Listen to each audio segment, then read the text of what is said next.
এখানে একটু লবণ দেব আর একটু মিষ্টি দেব, দিয়ে দইটাকে ভালো করে ফেটিয়ে রাখবো। মা, ও মা, আমাকে একটু চিনি দাও তো। এই দেখো, দাও। হ্যাঁ দাও, দিয়ে দাও, সবটাই দিয়ে দাও। ব্যাস থাক, তুমি এবার যাও। এবার পটলগুলোকে একটু তেল দিয়ে লাল লাল করে ভেজে নেব। তেল গরম হয়ে গেছে, পটলগুলো আগে দিয়ে দেবো।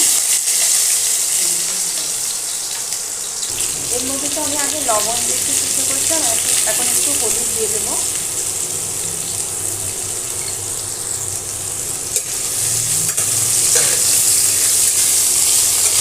লাল লাল করে পটলগুলো ভেজে নেব। এক হাতে যেহেতু ক্যামেরাটা ধরে আছি, ওই জন্য দেখা একটু অসুবিধা হচ্ছে।